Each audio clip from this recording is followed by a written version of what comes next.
Sunod-sunod na naman, paano ko to babayaran?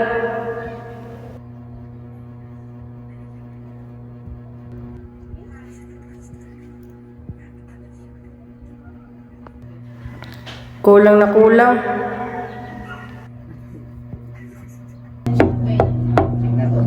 Nak, gising ka na ba? Opo, ma.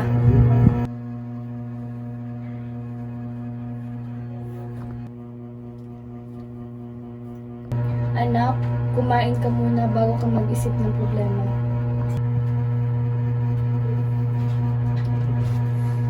Iniisip mo na naman yan? Pasensya na, ma. Parang wala akong nagagawa. Huwag mong akuin lahat. Estudyante ka pa lang. Pero gusto kitang tulungan. Ang tulong mo sa akin, magpatuloy ka lang. Huwag kang susuko. Aalis mo na ako. May lalakarin lang ako sa barangay. Kumain ka ha? Opo, ma. Ingat.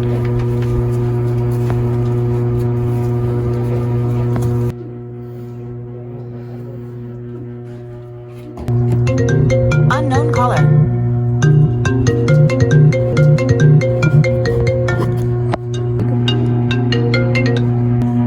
Hello?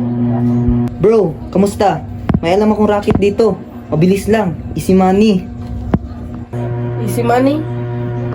Oo, 1 oras lang. Sure bayad. Kailangan mo to, di ba?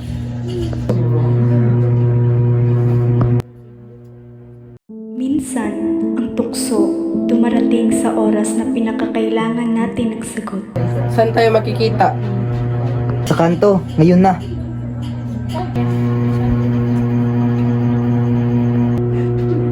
Para sa'yo to, ma.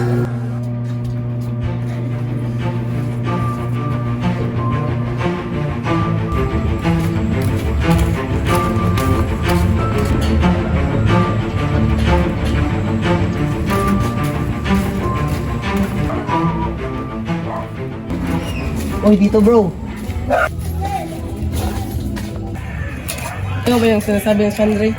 Oh, siya nasabi na kailangan mo daw ng pera. Mabilis lang to, walang kahirap-hirap. Gawin. May papasa ka lang. 1 oras, tapos ka na. Bayad agad. Parang hindi tama. Relax ka lang. Walang makakaalam. Lahat naman ginagawa ito kapag ipit.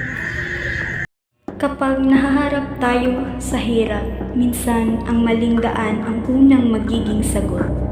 Ano? Game ka na ba? Kailangan mo ng pera, pero Huwag kang susuko. pasensya na. Ayoko. Sigurado ka? Sayang yan. Oo, hahanap ako ng tamang paraan.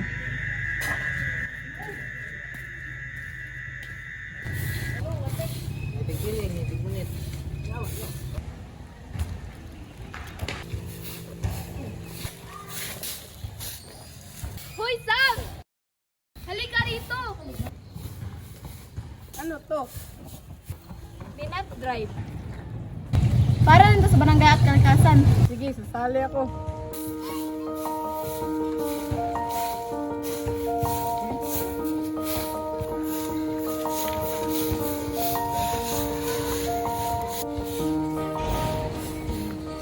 Alam mo, maliit man ito pero malaki ang tulong.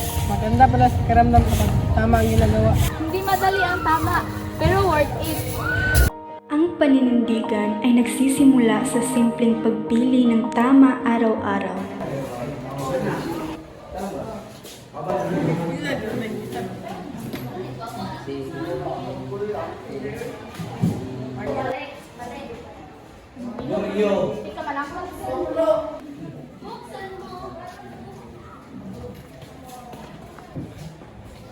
Uy, Charis, aral ka ba din? Wala ka ba ibang ginagawa?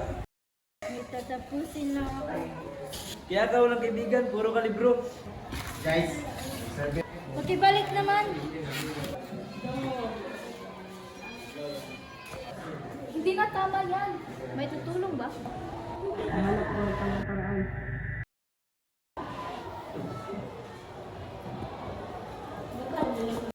May mga pagkakataon na mas madaling manahimik kaysa ipaglaban ang tama. Pre, balik mo na yan, pre. Bakit? Bodyguard ka ba niya? Hindi, pero mali na yan. Gigialam ka pa? Hindi nakakatuwa ang manghina ng iba.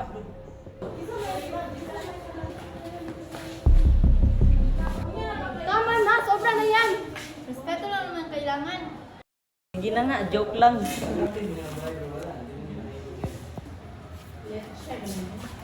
Pasensya ka na, nagbibiro lang kami.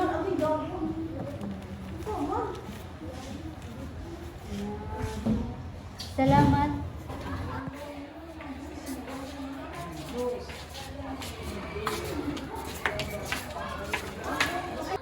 Kala ko wala nang papansin sa akin. Hindi dapat pinapalampas ang mali. Nandito lang kami.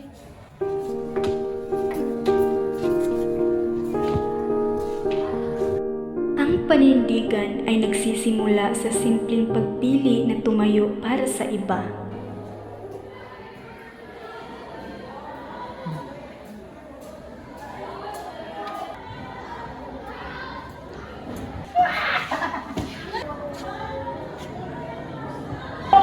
Volunteers, nalawan.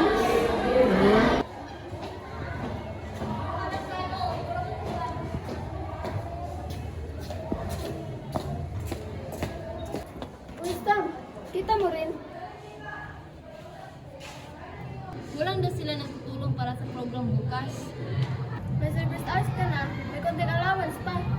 Pwede kaya ako dito? Bakit hindi? Marunong ka naman makisama. Ano po yung gusto mag-volunteer? Yes po. Kailangan lang namin ng tutulong sa pag-aayos ng classroom at materials. Nasali po ako. Mabuti, malaking tulong yan.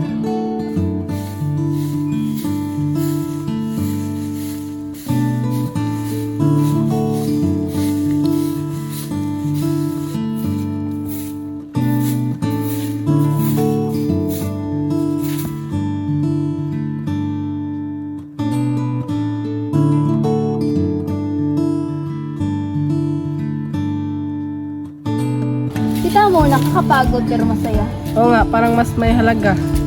Kasi pinaghirapan mo. so, dito ka na pala ngayon. Oo, mas okay pala pag tama ang ginagawa. Mukhang tama ka nga.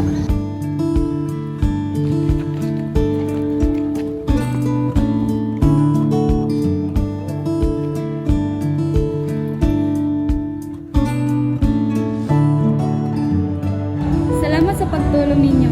Ito ang allowance niyo para sa volunteer work. O nakita ko, galing sa tama. At sariling pagod mo pa. Ang tunay na tagumpay ay nagsisimula sa pagpili ng tama kahit mas mahirap ang daan.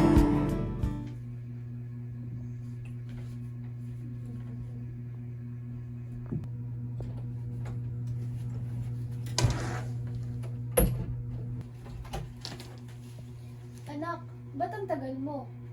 Ma, may gusto po akong ipakita. Ano to? Kung nakita ko po, pinaghirapan ko.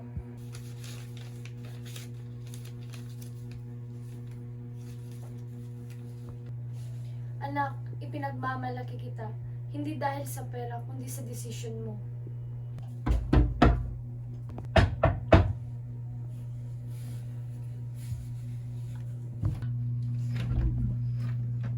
Pwede ba kami bumati?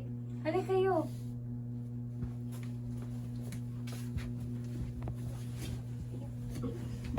Congrats, Sam! Alam namin kaya mo. Hindi lahat kayang tumanggi sa tukso, pero ginawa mo. Pwede ba mag-join? Siyempre naman. Pasensya na kung nadala kita sa maling direksyon dati. Ang mahalaga, pwede tayong pumili ulit.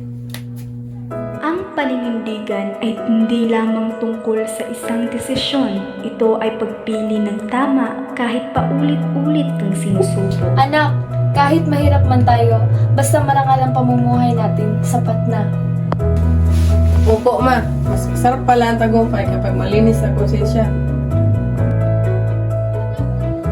Sa bawat hakbang, may pagpili.